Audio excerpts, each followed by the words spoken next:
Bueno, estamos de vuelta en ADN Hoy. Vamos a tomar contacto ahora con la infectóloga del Hospital Clínico de la Universidad de Chile, la doctora Janet Davanch, para conversar justamente de cómo los números que dan cuenta del avance de la pandemia del coronavirus en Chile están haciendo realmente desafiante el combate contra el virus.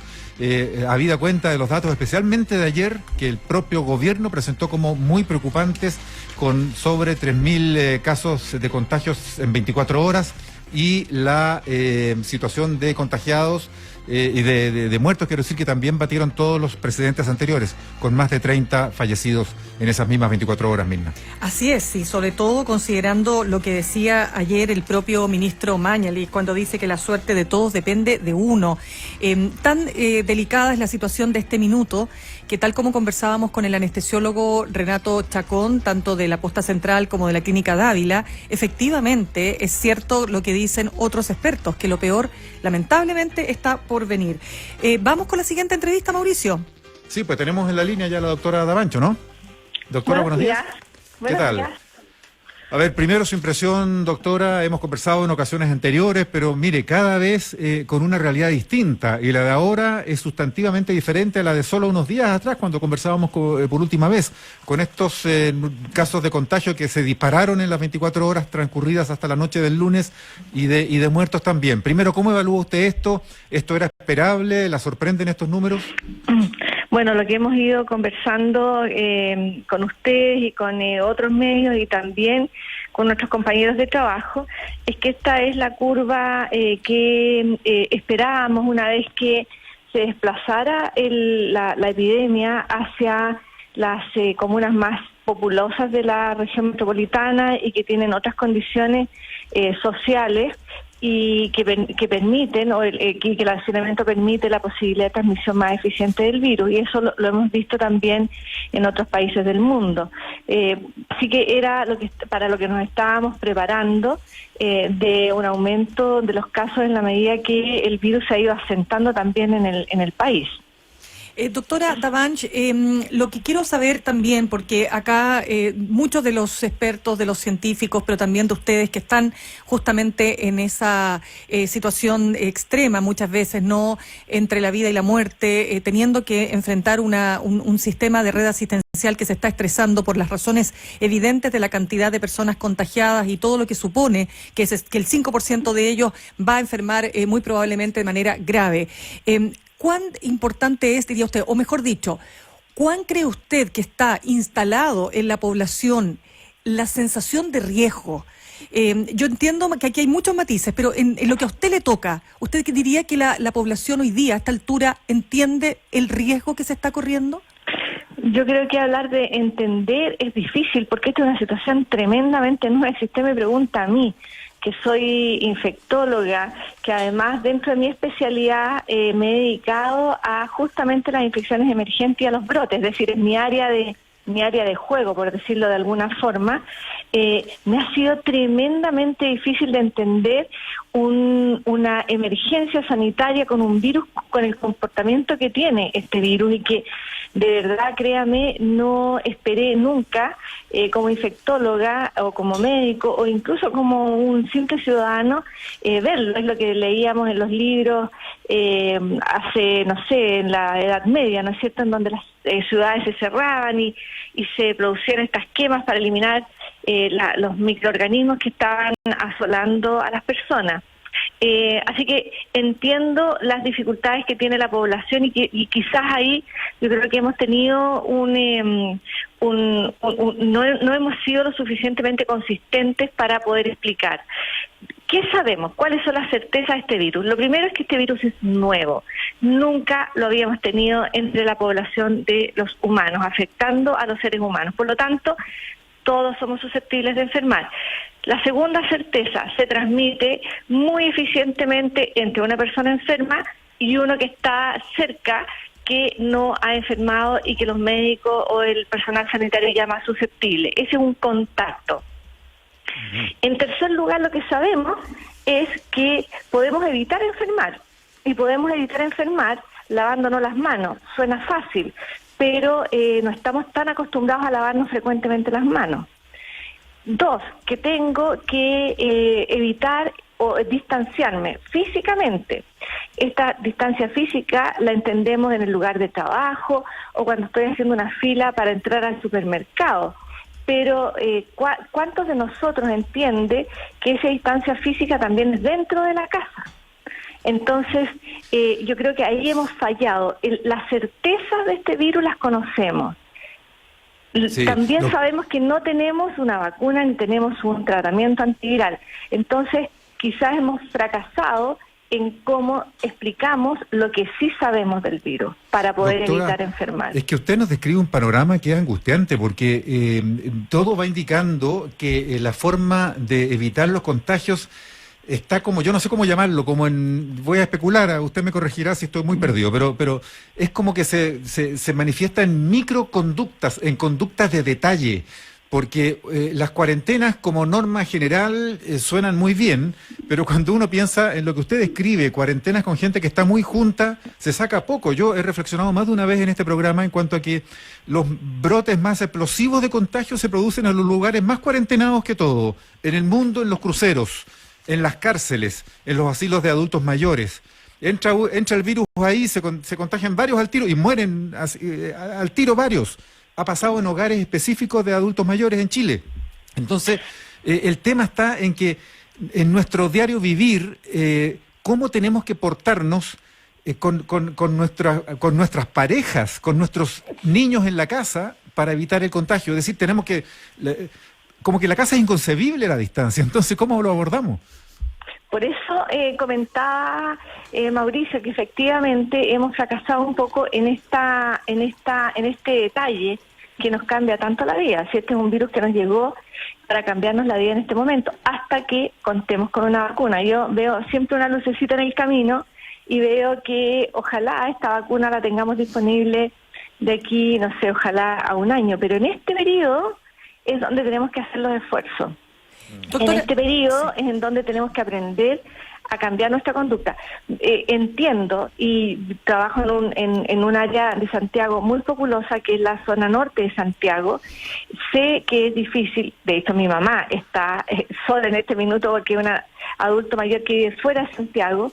O sea, no solo lo vivo como médico, sino que lo vivo como individuo. Pero, ¿por qué me preocupa tanto evitar la infección en los lugares cerrados?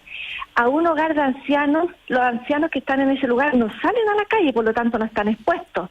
Pero los que entran al hogar de ancianos llevan el virus. Entonces, sí, pues, y es inevitable que entren porque se tienen que comer los ancianos, entonces tienen que entrar alimentos. ¿Sabes lo que es evitable? ¿Sabes lo que es evitable? Es evitable a través de que nos lavemos las manos al llegar, que nos pongamos adecuadamente una mascarilla al acercarme a trabajar con mi anciano. Yo no estoy diciendo que las personas que introducen un virus a un lugar sean culpables. Lógico. Al contrario, estoy diciendo que lo que hemos fallado es en educar o en cambiar nuestras conductas. Nosotros también nos hemos enfermado en el hospital, no es porque queramos, sino que porque es muy difícil sostener estas medidas que debemos convencer a todos. Entonces, justamente Mauricio, cuando usted dice que es tan difícil, pero con medidas que sabemos que resultan. Doctora Davanch, conversamos a esta hora con la doctora Janet Davanch, infectóloga del Hospital Clínico de la Universidad de Chile. Doctora Davanch, yo sé que no es de su área directamente, pero lo que pasó en el Bosque, la comuna del Bosque, cuando hubo esta manifestación, las razones, olvidémonos de las razones, si es el hambre, si son grupos que quieren también aprovechar la ocasión para también tener sus propias agendas y ponerlas ahí, en fin, lo que sea. El asunto es que teníamos un montón de gente en la calle protestando, hasta veíamos un señor en una silla de ruedas, y yo le pregunto, solamente desde su mirada como médica, ¿cómo ve usted este tipo de situaciones? Es decir, si esto empieza a pasar, si esto se empieza a reproducir, ¿cómo lo ve usted respecto del control de la pandemia? Bueno, le voy a contestar con algo que me tocó escribir hace unos 2 o 3 años atrás para un libro que se llama, son zoonosis emergentes. Esta es una zoonosis emergente. Zoonosis quiere decir que un microorganismo que vive en el mundo animal se adapta y brinca, por decirlo de alguna forma, o salta la barrera de las especies y enferma al ser humano. Los brotes se magnifican siempre que tenemos conflictos sociales, conflictos políticos, pobreza, hacinamiento. son las determinantes que hacen que los brotes se magnifiquen. Por eso estamos tan preocupados de países que son extremadamente pobres y que no tienen las condiciones ni sociales ni políticas para responder. Entonces nosotros en nuestro país tenemos condiciones sociales, aunque son difíciles, pero se pueden mejorar. Se puede llegar. Así que lo que usted me pregunta está en mi último párrafo del capítulo que me tocó escribir, que sabemos que toda condición que pone a la sociedad en un conflicto aumenta el riesgo o magnifica el riesgo de enfermar. Pero yo sé que, insisto, no es su área, pero ¿cómo controlamos que una persona que vive al día, que es la realidad de mucha gente del sector sur de Santiago particularmente, qué pasa con esa persona que dice, si yo no como, o sea, si yo no salgo, no como, entonces, antes de morir de COVID, voy a morir de hambre? Yo creo que morir de COVID no tenemos posibilidad de tratar, porque si uno enferma gravemente, lamentablemente, y tiene un riesgo de evolucionar gravemente, efectivamente la posibilidad de morir es grande. Pero tenemos posibilidades todos en Chile de evitar que las personas mueran de hambre. Doctora Davanch, usted mencionaba al pasar en una respuesta anterior su esperanza de que se desarrolle una vacuna que pudiera estar en una de esas disponible en un año. ¿Usted hace fe de las noticias que hay, que están apareciendo, que ya se están haciendo pruebas en humanos y que podría empezar alguna producción incluso, no sé si a tan gran escala, porque siempre va a ser insuficiente para el mundo entero, en los próximos meses? Y eso, ¿cómo conversa con otro tipo de terapias como las que conversábamos en nuestro bloque anterior con el anestesiólogo de la posta central, Renato Chacón, respecto del uso del plasma de la sangre humana, de los recuperados que han generado anticuerpos y que pudiera traspasarse a los pacientes enfermos? Bueno, el plasma tiene los anticuerpos, que son las defensas que produce nuestro cuerpo para defenderse de cualquier microorganismo. Para coronavirus pareciera ser de una duración corta, por lo tanto es un tratamiento para el episodio que dura la enfermedad. No sabemos qué va a pasar a futuro si nos volvemos a enfermar por segunda vez o lo que sea. Las vacunas acá son la herramienta de salud pública más relevante que tenemos para el control de la epidemia. La más relevante, porque nos va a permitir, como nos permitió en pandemia el 2009, o como nos ha permitido el control del sarampión, de la poliomielitis, de la viruela, etcétera, de controlar, evitar la enfermedad. Aquí yo estoy poniendo un tratamiento cuando ya el individuo está enfermo. Aquí la grandeza de las vacunas son justamente el evitar que las personas susceptibles, los que no han enfermado, o incluso los que enfermaron, tengan la posibilidad de desarrollar defensas sin enfermar. ¿Y por qué yo insisto que es una luz? Porque desde hace muchos años se vienen trabajando plataformas muy innovadoras en vacunas, que ya no utilizan el virus y no utilizan plataformas tradicionales que necesitamos cultivar en células para producir parte de las vacunas. Son vacunas que usan tecnología molecular, es decir, un trocito mínimo de una parte de una proteína de los virus, que son capaces entonces de generar, de ponerse en una vacuna, en una inyección, y que le permita a nuestro cuerpo identificarla como parece un virus, y nuestro sistema inmune entonces genera las defensas que nos permiten protegernos. Son rápidas, permiten la producción a grandes magnitudes, pero hay que probarlas todavía. Sí, doctora Davanch, fíjese que también en estas semanas se instalan algunas dudas que uno podría decir podrían ser razonables, ¿no? Es decir, estamos hablando de una tasa de crecimiento de muertes que ya está más o menos manteniéndose de manera constante en los últimos días, entre 27, 30, etcétera. Pero también se instala la duda de si efectivamente se están registrando todas las muertes producto del coronavirus, porque sin duda si una persona muere y no se le hace el examen y muere por una enfermedad respiratoria no lo vamos a saber. Más allá de si aquí, yo no quiero entrar en las teorías conspirativas, ¿no? Si aquí se está ocultando, no se está ocultando, porque me parece que si eso fuera fuera así, bueno, usted deme su opinión, pero yo creo que esto ya de alguna manera lo sabríamos. Pero ¿cómo ve usted el conteo y sobre todo las emisiones de los certificados de defunción? ¿Es posible que una persona que ha sido que es COVID-19 y que muere como consecuencia de aquello no aparezca en el registro final de las muertes por COVID-19? Bueno, yo lo primero que voy a decir es que estamos en una pandemia. Nadie quiere que aparezcan. Las enfermedades infecciosas de este tipo, pandémicos, brotes epidémicos, son eventos que emergen sin aviso, son impredecibles en cuán severas van a ser, es decir, en la magnitud. Y en esta etapa nos tenemos que concentrar, créanme que las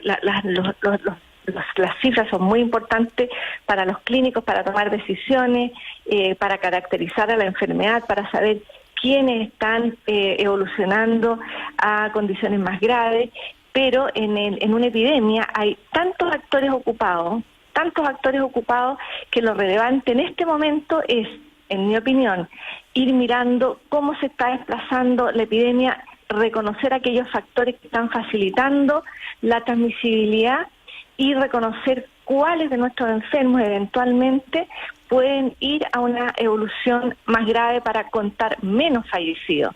Y eso es lo que nos tenemos que ocupar, que es la tarea mía en el fondo, por eso no le puedo responder la pregunta. Mi tarea es tratar de identificar cuáles son aquellos pacientes en nuestro país que están evolucionando más graves para identificarlos más precozmente y hospitalizarlos y darle el soporte y que no tengan que llegar a una unidad de cuidado intensivo, que es justamente lo que se ha concentrado la opinión pública en el último tiempo. Lo ideal es que el paciente no llegue a la unidad de cuidado intensivo o que no llegue a un ventilador mecánico. Las cifras las veremos después. En una pandemia, en una epidemia que es nuevo, hay fortaleza, el país tiene fortaleza, pero también identificamos las debilidades como las que describía Mauricio, que no tenemos probablemente las redes para ir rápidamente a atender las necesidades sociales de las personas. Probablemente eso va a ser una lección que vamos a tener que aprender. Este es un país de desastres naturales, por lo tanto deberíamos tener una red que nos permita responder rápidamente a eso.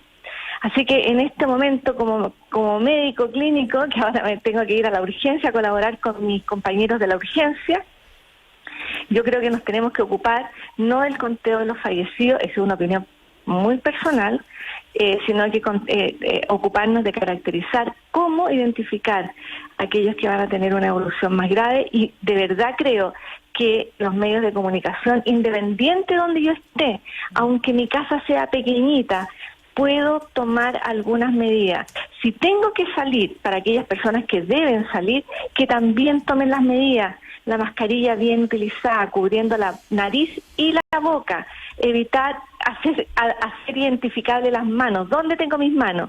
Las manos no me las puedo llevar a la cara si no me las he lavado. Son medidas sencillas, pero difíciles de practicar, y llegando a la casa todos nos podemos lavar las manos. Doctora, y la pantalla yo creo que también ayuda, porque efectivamente el virus puede entrar por los ojos, ¿no? Exacto, pero fíjese que yo, que soy clínico, médico, no me pongo gafas para salir a la calle. La principal entrada del virus es a través de la nariz y de la boca, y efectivamente la conjuntiva también tiene un riesgo. Pero ¿en quién tiene riesgo? En los que trabajamos muy cerca de los pacientes y en donde tenemos que utilizar estas barreras que les llamamos escudos faciales. Pero el resto podemos mantener nuestro método, porque si me voy a enfermar por los ojos, quiere decir que no estoy respetando mis distancias, y en las casas, por pequeñitas que sean, podemos tomar algunas medidas. Hay que ser creativos, porque necesitamos ser creativos para pasar este